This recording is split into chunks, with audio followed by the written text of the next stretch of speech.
तयार झालेली आहे. बघू शकता काय मस्त जाळी आलेली आहे आणि दिसायला देखील किती सुंदर आपली इडली झालेली आहे. ही इडली बघून घ्या अगोदर. ही आहे उपवासाची इडली. बघू शकता याला किती जाळी आलेली आहे, फ्लफी झालेली आहे, एकदम मऊ लुसलुशीत अशी इडली झालेली आहे. हे बघा, प्रेस करते तरी याला किती जाळीदार आहे. तुम्हाला मोडून देखील दाखवते. आतमध्ये बघा किती जाळी आहे याला.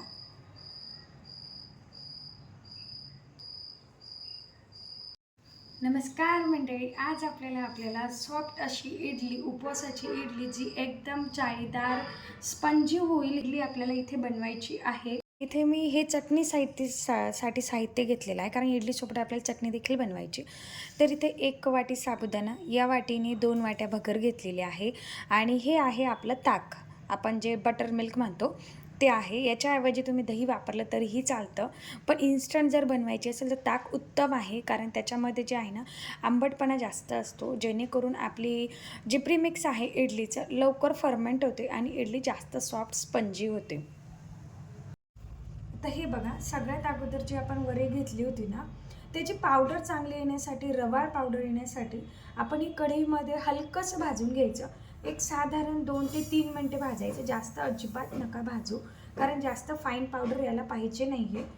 म्हणून आपल्याला फक्त 2 ते 3 मिनटं हलकंसं गॅसवर मंद आचेवर भाजून घ्यायचं आहे.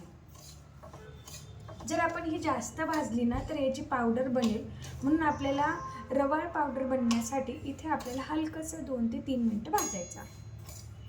हे बघा, आता मी फक्त हलकीशी गरम करून घेतलेली आहे.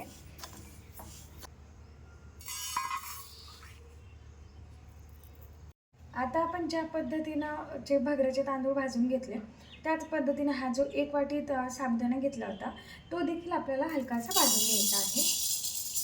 हा पण सेम पद्धत, याची फक्त 2 ते 3 मिनटंच भाजायचं आहे. याला सुद्धा तुम्ही जास्त भाजू नका, कारण याची देखील आपल्या लक्षात ठेवा, भगर जास्त घ्यायची आणि साबुदाणा कमी घ्यायचा. जर 2 वाट्या भगर घेतली तर 1 वाटी साबुदाणा घ्या.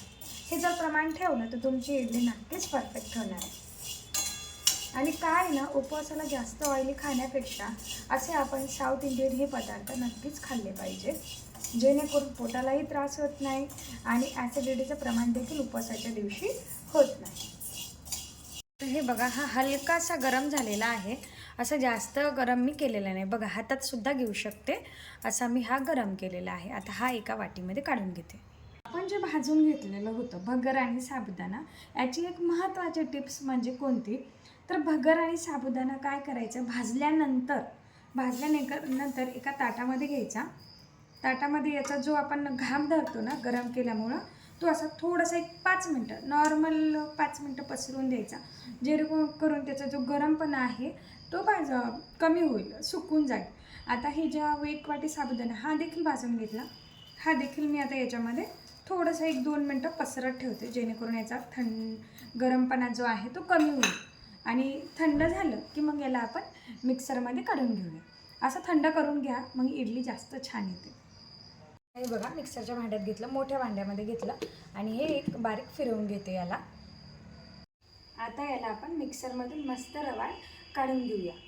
आता हे बघा, मिक्सरमधून याला फिरवून घेतलं ना तर याची जी पावडर आहे एकदम रवाळ ठेवलेली आहे, अजिबात फाईन केलेली नाही आहे.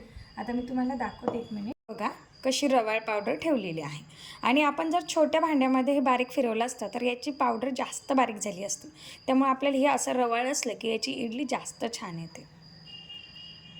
आणि गोष्ट लक्षात घ्या, तुम्ही हे प्रीमिक्स आहे ना अगोदर बनवून सुद्धा ठेवू शकता. आता हे तुम्ही एका हवाबंद भरणीमध्ये भरून ठेवलं तर तुम्ही कधी पण असं झटपट प्रीमिक्स घेऊन याचं बनवू शकता. म्हणजे हे करून ठेवलं तरीही खराब होत नाही, काहीच होत नाही. याला झाकण लावून एअरटाईट कंटेनरच्या भरणीमध्ये ठेवून द्या आणि आरामशीर आपला महिना ते 2 महिने हे प्रीमिक्स टिकतं. तुम्ही असं बनवून ठेवलं तर इडली बनवायलाही सोपी जाईल आणि कधी पण आपण घेऊ शकतो उपवासाच्या दिवशी. तर आता हे जे आहे मी एका बाउलमध्ये काढून घेते. आता याच्यामध्ये काय करायचं, हे जे आपण ताक घेतलं होतं ना, हे ताक याच्यामध्ये आपल्याला मिक्स करून घ्यायचं आहे. हे ताकाने काय होतं, ते फर्मंट होतं. तर याच्यामध्ये आपल्याला घालायचं आहे सेंदा नमक, जे आपण उपवासाला वापरतो ना सेंदा नमक, ते चवीपुरता अर्धा चमचा मी इथे वापरत आहे. सेंधा नमकच हे आपण उपवासाला, एकादशीच्या दिवशी बऱ्याचशा उपवासाला आपण हे सेंधा नमकच वापरत असतो. आता जे हे बॅटर आपण बनवलं ते व्यवस्थित मिक्स करून घ्यायचं आहे आणि लागेल तसं नंतर आपल्याला याच्यामध्ये पाणी टाकायचं आहे. सारखं होईपर्यंत याच्यामध्ये आपल्याला थोडं थोडं पाणी टाकायचं आहे, जेणेकरून आपले जे इडलीचं बॅटर आहे ते पद्धतशीर होईल आणि इडली व्यवस्थित जमेल. अशा ज्या आपण छोट्या छोट्या ट्रिक्स जर फॉलो केल्या तर आपली इडली नक्कीच व्यवस्थित होते. पण पाणी टाकून व्यवस्थित मिक्स केलं. आता याला काय करायचं, एक 10 मिनटं झाकून ठेवायचं आहे. म्हणजे काय ना, भगर साबुदाणा व्यवस्थित हे पाणी सगळं ॲब्झॉर्ब करून घेणार आहे. तोपर्यंत आपण इडलीची चटणी बनवून घेऊया.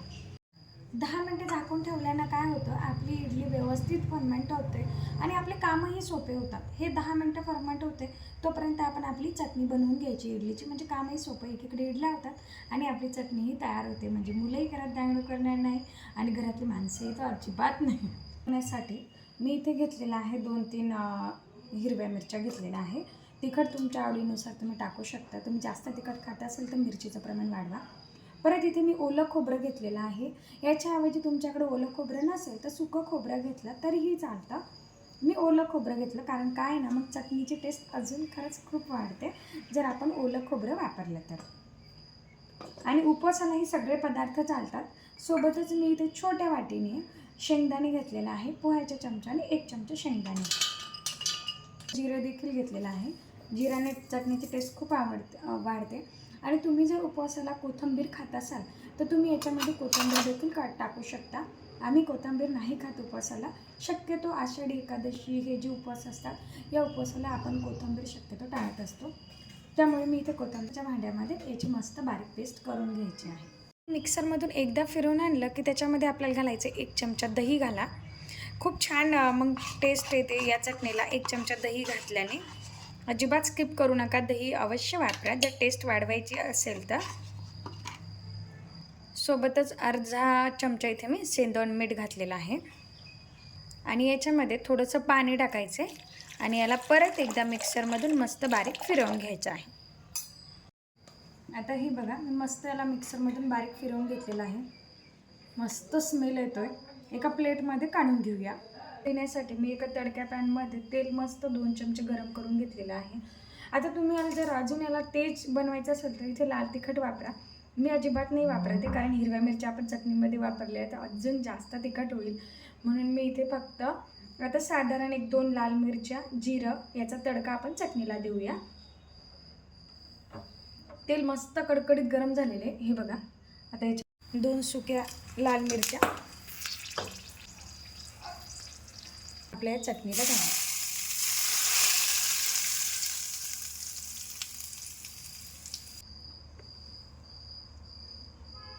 तर इकडे जे आपण इडलीचं बॅटर ठेवलं होतं ना, हे बघा, हे काय मस्त फुललेलं आहे. आता हे छान फॉर्मेट झाले. आता याला कन्सिस्टन्सी मेंटेन करण्यासाठी मी याच्यामध्ये अजून थोडंसं पाणी ॲड सांगते. आता हे जे बॅटर याची मेन टिप लक्षात ठेवा. जर आपल्याला ही इडली अजून जास्त सॉफ्ट स्पंजी बनवायची असेल, मऊ लुसलुशीत बनवायची असेल, जे आपण हे 10 मिनटं भिजवत घातले ना, त्याला एका मिक्सरच्या भांड्यात घेऊन त्याला परत एकदा थोडंसं नॉर्मल फिरवून घ्यायचं. एकच गरका फिरवून घ्यायचं. आता मी काय करते, हे जे भिजवलेलं बॅटर आहे ना, हे थोडंसं आपलं हे जे मिक्सरच्या भांड्यामध्ये आपण चटणी काढली होती त्याच मिक्सरच्या भांड्यामध्ये सगळं बॅटर घेऊन त्याला थोडंसं फिरवून घेते, जेणेकरून आपली इडली जी आहे ना परफेक्ट बनेल. अगदी जशी तुम्ही साऊथ इंडियन इडली बघता ना त्याच पद्धतीची ही इडली बनेल. म्हणून याला ही खास टिप इथे लक्षात ठेवा. त्याच्या याच्यामध्ये फिरवून आणलेलं आहे तर एकदम मस्त असं हे आपलं बॅटर झालेलं आहे. म्हणजे जसं आपण इडलीसाठी फर्मेंट करतो ना त्याच पद्धतीचं हे बॅटर इथे झालेलं आहे. आणि खास बघा, आपलं इडलीचं बॅटर पद्धतशीर झालेलं आहे. आता याची कन्सिस्टन्सी मेंटेन करण्यासाठी याच्यामध्ये आपण थोडंसं पाणी ॲड करणार आहोत. अगदी थोडंसं या मिक्सरच्या भांड्यामध्ये पाणी घ्यायचं आणि ते यामध्ये टाकून द्यायचं. जास्त पातळ बॅटर बिलकुल बनवू नका, नाही तर इडली व्यवस्थित होणार नाही.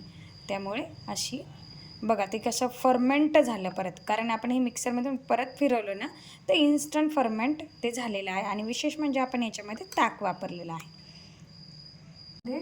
शेवटच्या स्टेपला इथे आपण खाण्याचा सोडा वापरत आहोत अर्धा चमचा वापरलेला आहे मी. तुम्ही याच्याऐवजी इनो पुडी वापरली तरीही चालते, पण मी इथे खाण्याचा सोडा वापरत आहे.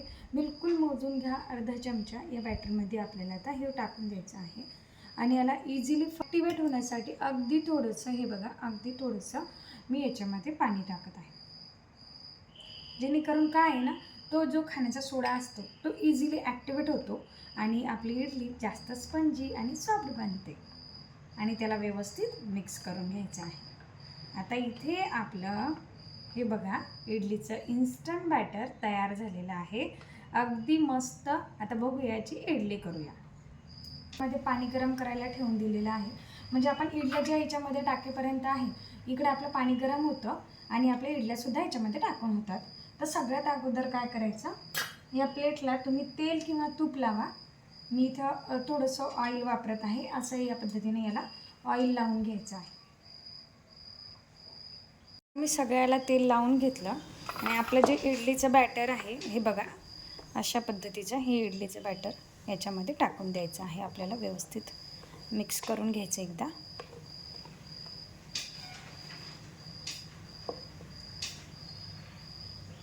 आता हे जेवढं आहे तेवढी रिकामी ठेवायची बरं का, कारण वर राहायचं आहे. सगळं भरून झालेलं आहे आणि तिकडे पाणी देखील गरम झालेलं आहे. एक एक त्याच्यामध्ये आपण असं ठेवून देऊया. आता कमी गॅसवर ही एक 10 ते 15 मिनटं मस्त होऊ द्यायची. 10 ते 15 मिनटं याला उघडून देखील बघू नका. अगदी व्यवस्थित आपली स्पंजी इडली इथे तयार होणार आहे. थोडंसं 10 ते 15 मिनटं मस्त थांबा. जर मध्यामध्यात आपण उघडून बघितलं ना तर इडलीचा स्पंज जो असतो तो कमी होत असतो. त्याच्यामुळे एक 10 मिनटं याला अजिबात उघडून बघायचं नाही आहे. 10 मिनटानंतर आपण आपली इडली चेक करूया की झाली की नाही. अलगद एक रुमाल घेऊन याचं वरचं झाकण काढून घ्यायचं. बघा काय मस्त फुललेल्या आहेत त्या इडल्या, एकदम छान झालेल्या आहेत. बघा आपल्या इडल्या अजिबात चिकट नाही आहे, म्हणजे इडली व्यवस्थित शिजलेली आहे. मस्त थंड झालेली आहे, बघू शकता. हे हातात घेऊ शकते मी, असं थंड झालेलं आहे.